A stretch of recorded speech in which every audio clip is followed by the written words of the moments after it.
Assalamu alaikum wa rahmatullahi wa barakatuhu. Hello and welcome to my YouTube channel The Botany Lover. Students, मैं हूं आपका educator Umar Samad और मैं discuss कर रहा हूं आपके साथ sexual reproduction in flowering plants को। बेटा आज के इस लेक्चर में हम जानेंगे डेवलपमेंट ऑफ एंथर के बारे में। स्टार्ट करने से पहले बेटा आपसे रिक्वेस्ट करते हैं कि अगर आप हमारे चैनल पे नए हैं तो हमारी चैनल को जरूर और जरूर सब्सक्राइब कीजिएगा। Students, in our very first lecture we understood that the flower is a modified vegetative shoot। यानी कि बेटा जो फ्लावर है आपका वो एक मॉडिफाइड वेजिटेटिव शूट है। जब इस वेजिटेटिव शूट में कुछ स्टिमुलस आ जाएगा इसके अंदर हो जाती है बेटा बायोकेमिकल चेंज और आ जाती है इसमें स्ट्रक्चरल चेंज और ये वेजिटेटिव शूट चेंज हो जाता है बेटा आपके रिप्रोडक्टिव शूट में और बेटा स्टार्ट हो जाता है डेवलप करना आपका फ्लावर इनसाइड दिस वेजिटेटिव बड। इस बड के अंदर बेटा अब बनेगा आपका फ्लावर। इस फ्लावर में बेटा बनती है बहुत सारी चीजें। इसमें बनता है आपका सेपल और बनेगा पेटल और बनेगा स्टैमेन और बनेगा कार्प। लेकिन बेटा आज के इस लेक्चर में हमें फोकस रहना है आपकी डेवलपमेंट ऑफ एंथर के बारे में कि आपका जो मेल रिप्रोडक्टिव पार्ट्स यानी कि स्टैमेन का जो फर्टाइल पार्ट है एंथर है वो कैसे डेवलप होता है बेटा हम जानेंगे बेटा इस लेक्चर में। स्टार्ट करेंगे बेटा हम यहाँ पे डेवलपमेंट ऑफ एंथर को। बेटा यहाँ पे जो आपका फिलामेंट होता है during the early stages of development, इस फिलामेंट के ऊपर बेटा इस फिलामेंट के ऊपर क्या हो जाता है, इस फिलामेंट के ऊपर आ जाता है, यहाँ पे ग्रो हो जाता है a homogeneous mass of cells. This anther will grow as a homogeneous mass of cells. यहाँ पे बहुत सारी सेल्स होती हैं जो homogeneous होती हैं, जो शेप में सेम होती हैं, जो साइज में सेम होती हैं और जो स्ट्रक्चर में सेम होती हैं। ये सेल्स दिस कॉल्ड एज बेटा homogeneous mass of cells। और इन सेल्स को बेटा आपका जो एपिडर्मिस है वो कवर करता है। इन सेल्स को बेटा एपिडर्मल सेल्स कवर करती है। तो बेटा हमने समझा जब एंथर डेवलप हो जाता है during the early stage of development, यहाँ पे फिलामेंट के ऊपर बन जाता है एक मास like structure, a mass of homogeneous mass of cells which is surrounded by the epidermal cells which is surrounded by the single layered epidermis। तो बेटा हमारे पास यहाँ पे क्या है, यहाँ पे है homogeneous mass of cells, homogeneous mass of cells। और बेटा इसको सराउंड कौन करता है सर, इसको सराउंड करता है आपका एपिडर्मिस। बेटा इसके बाद जब एंथर और डेवलप हो जाएगा और इस एंथर में आ जाएगी, अब बेटा आपकी इस एंथर में आ जाएगी 4 कॉर्नर्ड कॉन्फ़िगरेशन। बेटा ये आपका 4 कॉर्नर्ड एंथर जैसा बनेगा। 4 कॉर्नर्ड एंथर आपका जो एंथर बनेगा बेटा अब एक 4 कॉर्नर्ड स्ट्रक्चर अटेन करेगा। यहाँ पे बेटा इस 4 कॉर्नर्ड एंथर में बेटा क्या होगा, यहाँ पे जो इसकी एपिडर्मल सेल्स है बेटा, यहाँ पे है बेटा इसकी एपिडर्मल सेल्स, यहाँ से है बेटा इसकी एपिडर्मल सेल्स, यहाँ से है बेटा इसकी एपिडर्मल सेल्स। सारे कॉर्नर्स पे हम डेजिग्नेट कर रहे हैं इसकी एपिडर्मल सेल्स को। और बेटा इन्हीं एपिडर्मल सेल्स के नीचे यहाँ पे बेटा डिफरेंशिएट होती है कुछ सेल्स। यहाँ पे इन एपिडर्मल सेल्स के नीचे सेल्स जो है बेटा इनको हाइपोडर्मल सेल्स कहते हैं, इन्हीं हाइपोडर्मल सेल्स में कुछ सेल्स डिफरेंशिएट हो जाएंगी बेटा। ये डिफरेंशिएट हो जाएगी, यहाँ से भी डिफरेंशिएट हो जाएगी, यहाँ से भी डिफरेंशिएट हो जाएगी। चार जो कॉर्नर्स है बेटा, चारों कॉर्नर्स पे कुछ हाइपोडर्मल सेल्स डिफरेंशिएट हो जाएगी। सर डिफरेंशिएट कैसे हो जाएगी, ये डिफरेंशिएट हो जाएगी बेटा, इनको काम करना है, इनको अपने साइज को बढ़ाना है, ये अपने साइज को बढ़ाएंगे बेटा। इनकी जो न्यूक्लिय है बेटा वो मोर प्रोमिनेंट बनेंगे, वो ज़्यादा से ज़्यादा प्रोमिनेंट बनेंगे। और बेटा इनमें इंपॉर्टेंट जो कैरेक्टर होता है बेटा ये मेरिस्टेमेटिक होती हैं। ये सेल्स बेटा जो डिफरेंशिएट हो जाएंगी 4 कॉर्नर्स पे बेटा, ये सेल्स क्या काम करेगी, ये जो सेल्स होती है हाइपोडर्मल होते हैं बेटा काम क्या करेगी, ये साइज में ग्रो हो जाएंगी और बेटा न्यूक्लियस इनके प्रोमिनेंट बन जाएंगे। और बेटा ये मेरिस्टेमेटिक होती हैं, इनमें पावर ऑफ डिवीजन होता है बेटा, ये डिवाइड कर सकती हैं बेटा। इन सेल्स को कहते हैं हम आर्चस्पोरियल सेल्स। इनको हम कहते हैं बेटा आर्चस्पोरियल सेल्स और बेटा इनको हम कहते हैं आर्चस्पोरियम। तो बेटा जो हमारे पास इमेच्योर एंथर है, इसके 4 कॉर्नर्स पे 4 आर्चस्पोरिया 4 आर्चस्पोरियम डेवलप हो जाएंगे। तो हम बेटा कहेंगे यहाँ पे इस इमेच्योर एंथर में कितने आर्चस्पोरियम होते हैं बेटा, यहाँ पे 4 आर्चस्पोरियम होते हैं, 4 आर्चस्पोरियम होते हैं। क्या बेटा ये आर्चस्पोरियम एक ही सेल के होते हैं? नहीं नहीं बेटा, यहाँ पे जो एंथर है इसमें आर्चस्पोरियम की बहुत सारी सेल्स है, आर्चस्पोरियम की बहुत सारी सेल्स है। और बेटा यही जो आर्चस्पोरियम है, जो आर्चस्पोरियम है और आर्चस्पोरियम है, यही बनाएगा बेटा आपका फुल्ली डेवलप्ड एंथर को। जब बेटा हम कहते हैं जब आपका जो एंथर बनेगा बहुत सारी सेल्स से बनेगा। When this anther will develop from a group of cells, there is a group of archosporial cells। जब बेटा आपका एंथर बन जाता है आपके बहुत सारे सेल्स से, बेटा ऐसी डेवलपमेंट को हम कहते हैं बेटा यूसुपोरेंजिएट डेवलपमेंट। जब एक ऑर्गन डेवलप हो जाता है from a group of cells, that kind of development is called as बेटा यूसुपोरेंजिएट डेवलपमेंट। सो हमने बेटा समझा यहाँ पे जो एंजियोस्पर्म्स के एंथर होते हैं बेटा वो डेवलप होते हैं from a group of cells, those group of cells called as archesporium. और बेटा जब ग्रुप ऑफ सेल्स से हमारा एंथर डेवलप हो जाता है इसको बेटा हम कहते हैं यूसुपोरेंजिएट मोड ऑफ डेवलपमेंट। हमने बेटा समझा ये जो हमारे पास आर्चस्पोरियम होता है, हमारे पास जो आर्चस्पोरियम होता है बेटा, ये आर्चस्पोरियम जो है बेटा ये मेरिस्टेमेटिक होता है, इसमें पावर ऑफ डिवीजन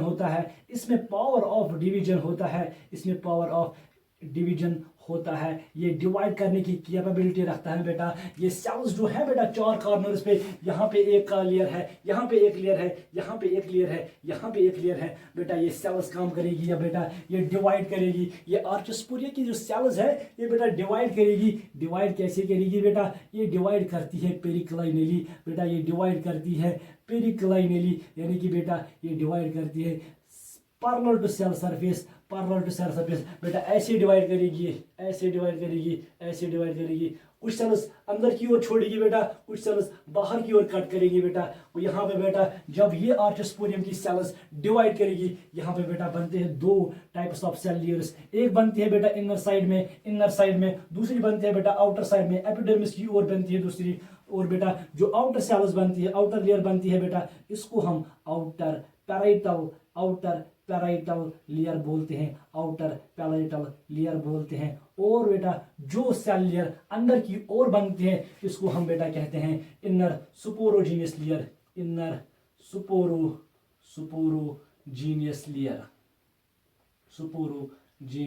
लेयर। वो बेटा हमने समझा यहाँ पे जो आर्चस्पोरियल की सेल है, आर्चस्पोरियल सेल्स है, ये डिवाइड करती है पेरिक्लाइनली, बनाती है 2 लेयर ऑफ सेल्स। एक बनती है आउटर साइड में, एक बनती है इनर साइड में। जो आउटर साइड की होती है इसको हम बेटा आउटर पैराइटल लेयर कहते हैं, जो इनर साइड में बनती है इसको हम इनर सुपोरोजीनियस लेयर कहते हैं। बेटा जो आउटर पैराइटल लेयर की सेल्स होती है बेटा ये और डिवाइड करेगी 5-6 टाइम्स बेटा, और डिवाइड जब करेगी पेरिक्लाइनली, ये भी डिवाइड करेगी पेरिक्लाइनली। यहाँ पे बेटा क्या काम होगा, यहाँ पे बन जाएगा आपका वॉल लेयर, यहाँ पे बन जाएंगे बेटा आपके वॉल लेयर्स।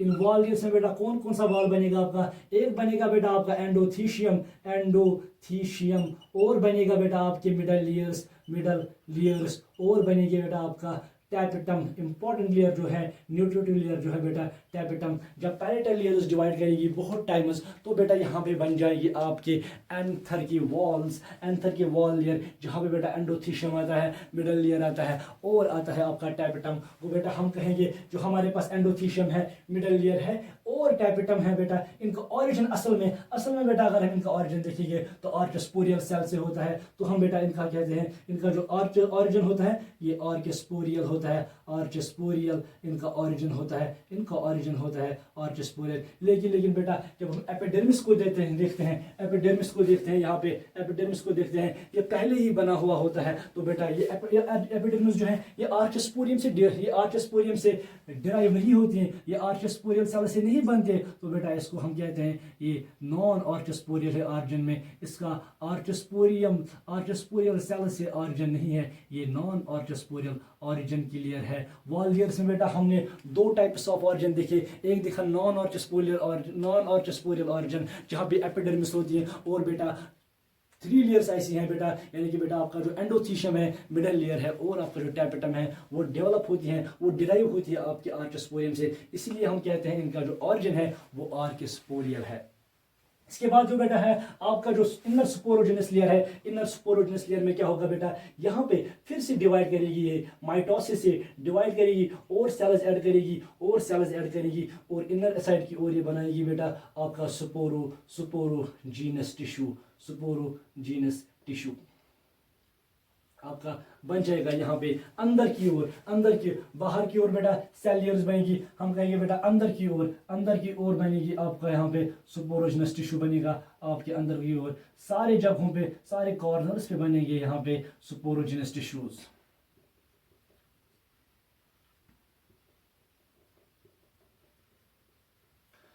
आपकी जो माइक्रोस्पोर्स है बेटा या पोलन ग्रेन्स है वो इसी स्पोरोजिनस टिश्यू से बनेंगे आगे। जब ये फर्दर डेवलप हो जाएंगे बेटा, आपका जो माइक्रोस्पोर बनेगा या आपका जो पोलन ग्रेन बनेगा वो इन्हीं स्पोरोजिनस टिश्यू से बनेगा। बेटा जब हम इस स्पोरोजिनस टिश्यू को देखते हैं, स्पोरोजिनस टिश्यू को देखते हैं, इसके बाद क्या होगा, इसकी जो सेल्स है, स्पोरोजिनस टिश्यू की जो सेल्स है बेटा, इसकी जो सेल्स है बेटा ये काम करेगी, ये न्यूट्रिएंट्स को एब्जॉर्ब करेगी, न्यूट्रिएंट्स को बेटा जब एब्जॉर्ब करेगी इनकी जो ग्रोथ है बेटा ज्यादा हो जाएगी, बेटा इनकी ग्रोथ इंक्रीज हो जाएगी। जब बेटा इनकी ग्रोथ इंक्रीज हो जाएगी, इनका जो साइज है सेल्स का, इन स्पोरोजिनस टिश्यूज के सेल्स का जो साइज है बेटा वो भी इंपॉर्टेंटली ये यहाँ पे बेटा इंक्रीज हो जाएगा। अगर हम बेटा इनकी न्यूक्लियर की बात करेंगे, जब ये ग्रो करेंगे इनके जो न्यूक्लियर है बेटा ये मोर प्रोमिनेंट बन जाएंगे, मोर प्रोमिनेंट बन जाएंगे बेटा। जब ये सारी चेंजेस इन स्पोरोजीनियस सेल्स में आती है बेटा, अब ये स्पोरोजीनियस सेल्स नहीं रहती हैं, जब इनमें ये इतनी सारी चेंजेस आती हैं बेटा, अब ये बिहेव करती है एज, अब ये बिहेव करेगी एज एमएमसीज और बेटा हम कह सकते हैं इनको पीएमसीज, यानी कि बेटा हम इनको कह सकते हैं microspore mother cells, microspore mother cells बेटा इसलिए कहते हैं क्योंकि बेटा जो आगे माइक्रोस्पोर जो बनेगा आपका वो इन्हीं सेल्स से बनेगा, या बेटा इनको हम कह सकते हैं पोलन मदर सेल्स, क्योंकि बेटा जो आगे आपका पोलन ग्रेन बनेगा वो इन्हीं सेल्स से, इन्हीं स्पोरोजिनस सेल्स से बनेगा आपका पोलन ग्रेन या आपका माइक्रोस्पोर, या बेटा इनको और एक नाम देते हैं हम, इनको कहते हैं हम माइक्रोस्पोरोसाइट्स।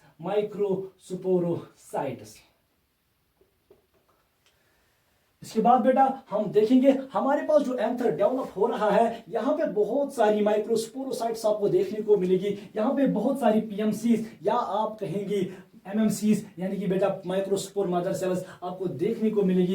एक माइक्रोस्पोरोसाइट को यहाँ से ले जाएंगे बेटा, ये जो माइक्रोस्पोरोसाइट अब ग्रो हुई है साइज में बेटा, ये काम करेगी बेटा, यहाँ पे ये सिक्रीट करेगी एक सबस्टेंस को बेटा, एक केमिकल को सिक्रीट करेगी जिसका नाम आता है बेटा कैलोस, जिसका नाम आता है कैलोस। ये कैलोस क्या होता है बेटा केमिकली, ये कैलोस होता है केमिकली बीटा 13 ग्लूकॉन बेटा, ये होता है बीटा 13 ग्लूकॉन। ये माइक्रोस्पोरोसाइट, ये जो पीएमसी है बेटा, अब ये पीएमसी काम करेगी, अब ये अपने आप को सराउंड करेगी with this layer of callose, with the layer of callose. इसके बाद जब ये कवर हो जाती है with the layer of callose, ये सारा काम बेटा हो जाता है इनसाइड द एंथर। यहाँ पे हमने अंडरस्टैंड करने के लिए बेटा इसको बाहर लाया, जब ये पीएमसी कवर हो जाती है with the layer of callose. अब यहाँ पे बेटा चाहिए मियोसिस, यहाँ पे चाहिएगा रिडक्शनल डिवीजन, यहाँ पे आएगी मियोसिस। जब मियोसिस हो जाएगी पहला डिवीजन आ जाएगा, जब पहला डिवीजन आ जाएगा बेटा, मियोसिस में आपको पता है 2 डिवीजन होते हैं। जब पहला डिवीजन आ जाएगा बेटा 2 सेल्स बनेगी, क्रोमोसोम नंबर हाफ हो जाएगा, रिडक्शनल डिवीजन हो जाएगा। फॉर एग्जाम्पल बेटा अगर इसमें 10 क्रोमोसोम्स थे, अब 5 आएंगे इस सेल में, 5 आएंगे इस सेल में, ये मियोसिस फर्स्ट चलती है बेटा, यहाँ से हो जाएगा। अब मियोसिस सेकंड चलेगी, मियोसिस तो आपको पता ही है, मियोसिस में 2 स्टेप्स होते हैं, मियोसिस में 2 स्टेज होते हैं, एक मियोसिस फर्स्ट, दूसरा मियोसिस सेकंड। मियोसिस फर्स्ट हो जाएगी बेटा 2 सेल्स बनेगी, इसके बाद होगा बेटा जब मियोसिस सेकंड हो जाएगी बेटा, तो आपको यहाँ पे देखने को मिलेगी 4 सेल्स देखने को मिलेगी बेटा, आपको यहाँ पे 4 सेल्स। मगर बेटा ये जो सेल थी हमारी माइक्रोस्पोरोसाइट या एमएमसी थी या पीएमसी थी बेटा, ये हमारे पास थी डिप्लॉइड सेल, स्पोरोफिटिक सेल थी बेटा। मगर जब मियोसिस हो गई ये सेल बन गई हैप्लॉइड, ये सेल भी बन गई हैप्लॉइड बेटा, ये सेल यहाँ पे जो बन गई ये सब बेटा बन जाएगी हैप्लॉइड। इन सेल्स को कहते हैं हम माइक्रोस्पोर्स, इनको बेटा कहते हैं हम माइक्रोस्पोर्स बेटा, इनको कहते हैं हम microspores. And this process of formation of microspores and this process of formation of haploid microspores from the diploid PMCs, from the diploid MMCs, or from the diploid microsporocytes inside this anther beta, this process is called as microsporogenesis. This is called as microsporogenesis. So beta हमने समझा microsporogenesis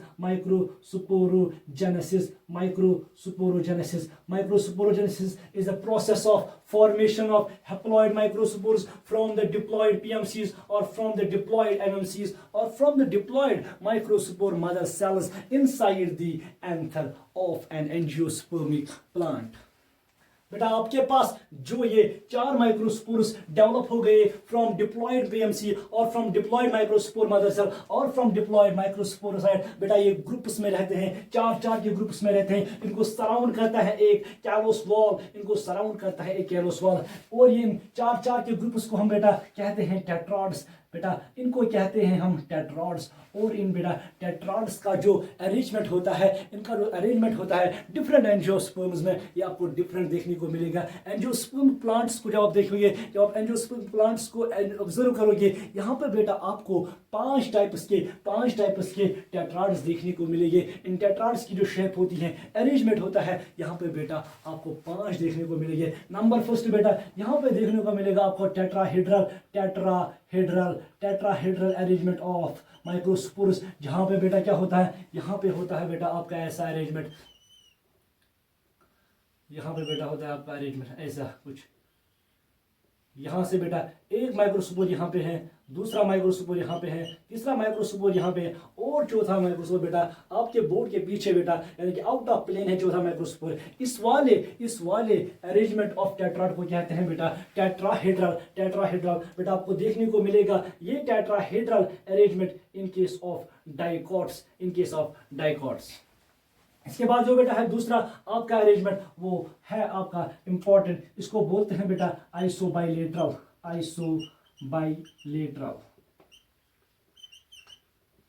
आइसोबाइलेटरल में बेटा क्या होता है, यहाँ पे 2 sides पे दो माइक्रोस्पोर्स आपको देखने को मिलेंगे, दो साइड्स पे आपको दो माइक्रोस्पोर्स देखने को मिलेंगे। यहाँ से बेटा एक, यहाँ से दूसरा, यहाँ से बेटा आपको मिलेगा तीसरा, यहाँ से बेटा मिलेगा आपको चौथा। पहला, यहाँ से दूसरा, यहाँ से तीसरा और यहाँ से चौथा। ये वाला अरेंजमेंट जो है माइक्रोस्पोर टेट्राड्स का, ये बेटा देखने को मिलेगा आपको आपके मोनोकॉट प्लांट्स में। इसके बाद जो तीसरा है बेटा इंपॉर्टेंट, इसको बोलते हैं बेटा हम लीनियर, जहाँ पे बेटा लीनियरली आपके पास जो माइक्रोस्पोर टेट्राड होता है अरेंज्ड होता है। यहाँ पे एक, फिर दूसरा, फिर तीसरा, फिर चौथा, 1 2 3 और 4। बेटा अगर आप देखेंगे प्लांट्स में आपको कहाँ पे मिलेगा, एक प्लांट है बेटा आपके पास जिसको हम बोलते हैं एस्किलेपियास एक प्लांट है बेटा, जहां पे आपको linear arrangement of this microspores मिलेगा, जहां पे आपको लीनियर टेट्राड देखने को मिलेगा। इसके बाद जो दूसरा है बेटा और एक है बेटा जिसको बोलते हैं हम डिकस्सेट में क्या होता है बेटा, इसमें होता है डिकस्सेट में होता है ऐसा कुछ अरेंजमेंट बेटा। इसमें होता है ऊपर होता है 1, बीच में होते हैं 2 और नीचे होता है 1, बीच में होते हैं 2 और ऊपर होता है 1। ये वाला जो अरेंजमेंट है इसको बोलते हैं बेटा डिकस्सेट। और आपका एक प्रिमिटिव एंजियोस्पर्म है जिसका नाम होता है बेटा मैग्नोलिया है एक प्रिमिटिव एंजियोस्पर्म, जिसका जो टेट्राड अरेंजमेंट है, टेट्राड शेप है, वो होती है बेटा डिकस्सेट। और लास्टली है बेटा आपके पास और एक है अरेंजमेंट जिसको बेटा हम टी शेप्ड अरेंजमेंट कहते हैं, जहाँ पे ऊपर 2 होते हैं हॉरिजॉन्टली, और नीचे 2 होते हैं वर्टिकली। बेटा ये जो टी शेप्ड टेट्राड है, ये आपको देखने को मिलेगा। एक प्लांट है आपका जिसका नाम आता है बेटा एरिस्टोलोचिया इलिगैनस एरिस्टोलोचिया इलिगैनस जो है बेटा आपका प्लांट है एक, जहां पे आपको टी शेप्ड टेट्राड देखने को मिलेगा। तो बेटा हमने समझा हमारे पास जो टेट्राड है एंजियोस्पर्मिक प्लांट्स में, जो माइक्रोस्पोर टेट्राड है वो 5 टाइप्स के हैं। एक टाइप है बेटा टेट्राहेड्रल, जहां पे बेटा आपको देखने को मिलेगा आपके डाइकॉट्स में। दूसरा है बेटा आपका जो है आइसोबाइलेटरल, जो आपको देखने को मिलेगा आपको आपके मोनोकॉट्स में। तीसरा इंपॉर्टेंट है बेटा आपका जो है लीनियर, जो आपको देखने का मिलेगा आपके इस प्लांट में, जिसका एस्किलेपियास नाम है। और एक है बेटा आपका डिकसेट जो आपको दिखने को मिलेगा एक प्रिमिटिव एंजियोस्पर्म में, इसका नाम मैग्नोलिया आता है। और पांचवा इंपॉर्टेंट है टी शेप्ड टेट्राड, जो बेटा आपको देखने को मिलेगा एक प्लांट में, जिसका नाम आता है एरिस्टोलोचिया इलिगैनस। लेकिन बेटा हर एक याद रखेंगे बेटा, हर एक प्लांट के पास, हर एक स्पीशीज के पास अपना अपना एक टाइप ऑफ टेट्राड होता है, एक ही शेप का टेट्राड होता है। या एक स्पीशीज में लीनियर होगा, या किसी स्पीशीज में होगा डिकसेट, किसी में होगा आइसोबाइलेटरल, किसी में होगा टेट्राहेड्रल, किसी में होगा टी शेप्ड। लेकिन बेटा आप याद रखेंगे ये जो है आपका एरिस्टोलोचिया इलिगैनस जो है बेटा, जब आप इसके अंतर को देखोगे, जब आप वहां पे माइक्रोस्पोर टेट्राड्स को देखोगे, आपको पांचों की पांचों शेप्स देखने को मिलेगी। यानी कि बेटा यहाँ पे आपका लीनियर भी आएगा, डिकसेट भी आएगा, आपका आइसोबाइलेटरल भी आएगा, टेट्राहेड्रल भी आएगा, और टी शेप्ड टेट्राड भी आपको इसमें देखने को मिलेगा। आपकी जो एक पीएम तो बेटा हमने समझा आपकी जो एक पीएमसी है, एक पोलर मदर सेल है, या एक एमएमसी है, जब ये मियोसिस करेगी बेटा, आपको मिलेंगे 4 माइक्रोस्पोर्स, या बेटा हम कहेंगे, या वहां से मिलेंगे आपको 4 पोलन ग्रेन्स। माइक्रोस्पोर्स तो ही आगे बनते हैं पोलन ग्रेन्स। तो बेटा हमने समझा हमारे पास जब एक पीएमसी मियोसिस करेगी 4 माइक्रोस्पोर्स बनेंगे, 4 माइक्रोस्पोर्स करेंगे बेटा। अगर हम समझेंगे, अगर हम कहेंगे हमको बनाने हैं 100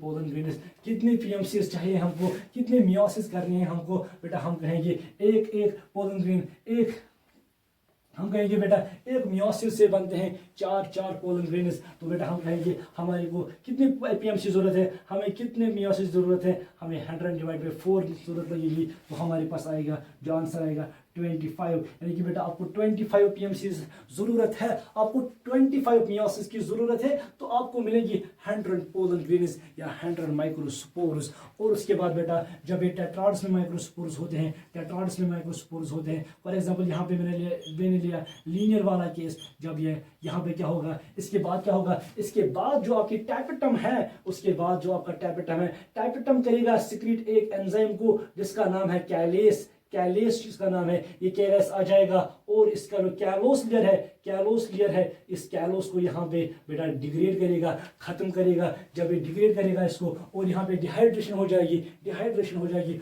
और ये माइक्रोस्पोर्स बेटा, अब ये माइक्रोस्पोर्स फ्री हो जाएंगे, अब ये अलग अलग रहेंगे इनसाइड दिस डेवलपिंग एंथर। और बेटा ये भी याद रखेंगे हमारे पास जो एक पीएमसी मेजॉरिटी ऑफ एंजियोस्पर्म में 99.9% ऑफ एंजियोस्पर्म्स में आपको मिलता है, एक पीएमसी से मिलते हैं आपको 4 माइक्रोस्पोर्स। लेकिन बेटा आप याद रखेंगे आपके पास एक फैमिली है प्लांट्स की, मोनोकॉट फैमिली है, जिसको नाम होता है साइप्रेसी में बेटा क्या होता है, यहाँ पे एक पीएमसी होती है, एक पीएमसी क्या काम करेगी, ये बनाएगी बेटा, ये मियोसिस करेगी, मियोसिस से क्या करेगी काम, यहाँ पे 4 माइक्रोस्पोर्स तो बनेंगे, लेकिन बेटा इन चार में से 3 डिजेनरेट हो जाएंगे, और यहाँ पे एक ही डेवलप हो जाएगा पोलन ग्रेन्स में, तो बेटा अगर हम यहाँ पे समझेंगे साइप्रेसी का केस है, यहाँ पे एक पीएमसी जब मियोसिस करेगी 4 माइक्रोस्पोर्स बनेगी, जिनमें से 3 डिजेनरेट हो जाएंगे, एक ही बच जाएगा, और वो बनाएंगे पोलन ग्रेन्स। और बेटा अगर हम इसी केस को इसके साथ कंपेयर करेंगे, अगर हमें यहाँ पे साइप्रेसी में बनाने हैं 100 पोलन ग्रेन्स, तो बेटा हमें एक पोलन ग्रेन मिलता है एक पीएमसी से, तो हमें चाहिए 100 पीएमसी से मिलेंगे हमें 100 पोलन ग्रेन्स, और हमें 100 पीएमसी को 100 टाइम्स करनी है, 100 पीएमसी चाहिए, 100 मियोसिस चाहिए, तब ही जाके हमें 100 पोलन्स मिलेंगे in case of Cyperaceae family. Majority of cases में बेटा अब ये भी याद रखेंगे, जो माइक्रोस्पोर्स बनते हैं एक पीएमसी से जो माइक्रोस्पोर्स बनते हैं बेटा 4 बनते हैं, लेकिन आप याद रख लेंगे जब मोर देन 4 माइक्रोस्पोर्स बनते हैं एक पीएमसी से, जब मोर देन 4 माइक्रोस्पोर्स बनेंगे आपके पीएमसी से, उस वाली कंडीशन को, इस वाले फिनोमेना को आप नाम रखेंगे बेटा पॉलीस्पोरी। पॉलीस्पोरी क्या होती है बेटा, जब आपके पीएमसी से, जब आपके एमएमसी से बनेंगे more than 4 microspores, more than 4 microspores, उस वाली कंडीशन को बेटा हम कहते हैं पॉलीस्पोरी। आपको एक पॉलीस्पोरी देखने को मिलेगी, आपका जो एक प्लांट है जिसका नाम है बेटा कस्क्यूटा बिस्क्यूटा नहीं बेटा, कस्क्यूटा रिफ्लेक्शिया जो प्लांट है बेटा एक पैरासिटिक प्लांट है बेटा, सिटम पैरासिटिक प्लांट है बेटा एक। इसको बेटा हम हिंदी में बोलते हैं अमरबील कहते हैं बेटा, अमरबील, इसको हम बेटा अमरबील कहते हैं, अमरबील। कश्मीरी में बेटा इसको कहते हैं कुकलीपूत। ये प्लांट जो है बेटा, इसकी जब आप एक पीएमसी को देखोगे, इसके एक पीएमसी से बनते हैं 11 माइक्रोस्पोर्स, एक पीएमसी से बनते हैं यहाँ पे 11, यहाँ पे एक पीएमसी से बनते हैं 11 माइक्रोस्पोर्स, 11 माइक्रोस्पोर्स, यानी कि बेटा एक पीएमसी से बनेगी यहाँ पे 11 पोलन ग्रेन्स। बनने को तो मेजॉरिटी ऑफ केसेस में तो 4 ही बनते हैं, लेकिन आपका जो कस्क्यूटा रिफ्लेक्शिया है बेटा, जिसको हम अमरबील कहते हैं या कश्मीरी में कुकलीपूत कहते हैं, यहाँ पे इसके एक पीएमसी से बनेंगे आपको 11 microspores and this phenomena is बेटा कॉल्ड एज पॉलीस्पोरी। तो बेटा आज के इस लेक्चर में हमने जाना कैसे आंसर डेवलप होता है, जहाँ पे बेटा हमने आर्चोस्पोरियम के बारे में पढ़ा। आर्चोस्पोरियल सेल्स डिफरेंशिएट हो जाती है, जो पैरेटल सेल्स बनाती है आउटर साइड से, इनर साइड से स्पोरोजेनस सेल्स बनाती है, फिर पैरेटल सेल्स वॉल को जन्म देती हैं, इसके बाद स्पोरोजेनस सेल्स डिफरेंशिएट हो जाती हैं, साइज में ग्रो करती हैं, उसके बाद अपने अराउंड कैलोस वॉल डेवलप करती हैं, फिर मियोसिस करती हैं, 4 हैप्लॉइड माइक्रोस्पोर्स बनाते हैं, फिर उनका टेट्राड अलग अलग शेप का होता है। हमने देखा 4-5 टाइप्स के होते हैं, मोनोकॉट्स में आइसोबाइलेटरल, डाइकॉट्स में टेट्राहेड्रल, और उसके बाद बेटा हमने देखा टी शेप्ड एरिस्टोलोचिया एलिकेंस में, इसके बाद बेटा हमने देखा डिकस्टेट मैग्नोलिया में, और बेटा हमने देखा लीनियर इन केस ऑफ एस्किलिपियास, और बेटा हमने ये भी समझा जो आपके पास एरिस्टोलोचिया एलिकेंस है, इसमें 5 type of this microspore tetrad shapes available होते हैं। फिर हमने समझा बेटा आपके पॉलीस्पोरी के बारे में, जहाँ पर बेटा हमने कस्क्यूटा रिफ्लेक्शिया को समझा, जिसके एक पीएमसी से, एक माइक्रोस्पोर मदर सेल से 11 माइक्रोस्पोर्स या पोलन ग्रेन्स डेवलप होते हैं। आज का लेक्चर बेटा हम यहीं पे स्टॉप करेंगे। यहाँ तक था बेटा आपका डेवलपमेंट ऑफ माइक्रोस्पोर। इसके बाद हम जानेंगे पोलन ग्रेन के बारे में आने वाले लेक्चर्स में। Till then keep smiling, wish you all the best, thank you.